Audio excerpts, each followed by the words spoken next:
dengan cara pola kerja yang profesional, independen, dan tidak open.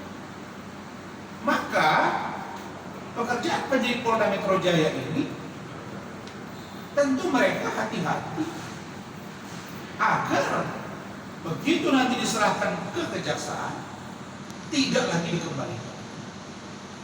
Pertanyaan berikutnya, apakah ini kan sudah 3-4 bulan saya sudah kasih contoh pada saudara-saudara, bahkan kepada mereka. Pengalaman saya menangani klien ada yang tahunan, bahkan saya juga sebagai seorang terlapor juga mengalami yang sama, juga tahunan. Nah, terus bagaimana sikap kita? Pastilah kita ingin agar berkas perkara ini lengkap, agar dilakukan proses persidangan. Bagaimana kaitannya dengan Solo? Bagaimana kaitannya dengan Pak Jokowi? Nah, ketika saya bertemu dengan Bapak Jokowi di kediaman beliau, saya terima kasih. Beliau sangat-sangat cool, sangat-sangat tenang dan negarawan. Kalau hitung-hitungan saya, karena mungkin saya banyak berdiskusi, sehingga saya tidak hitung waktu.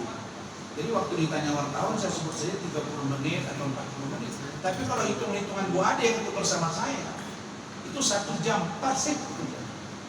Kami masuk di meja panjang Pak Jokowi, tempat beliau menerima tamu, termasuk Pak Prabowo, termasuk menteri-menteri, mantan menteri, mantan pejabat, termasuk duta besar Iran di meja itu. Persis kami masuk 10:05, keluar 11:05. Artinya dapat pertemuan 1 jam. Saya melihat bagaimana seorang Bapak Joko Widodo sangat negarawan. Tidak tergambarkan sedikit pun di raut wajahnya dendam dan benci. Maka dalam statement saya, kedatangan saya selaku ketua umum kami Jokowi Gibran itu saya kategorikan menjadi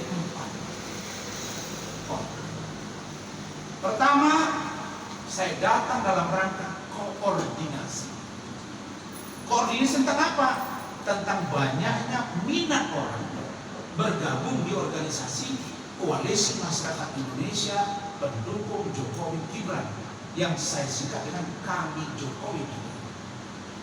Apakah wajar saya koordinasi kepada Pak Jokowi? Sangat wajar.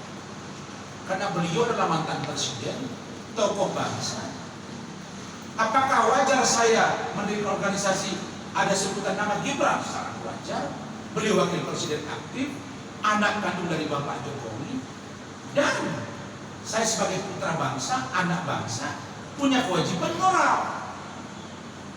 Sama dengan saudara Roy yang merasa dirinya sebagai seorang anak bangsa yang punya kewajiban moral juga.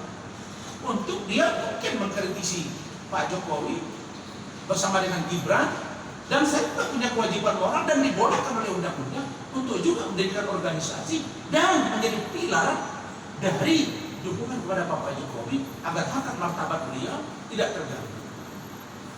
Maka saya sebut ini koordinasi. Saya alhamdulillah Pak Jokowi berkenan menjadi Dewan Penasehat. Yang kedua, poin besarnya adalah konsultasi. Saya berkonsultasi kepada beliau tentang berbagai hal. Bagaimana pikiran saya tentang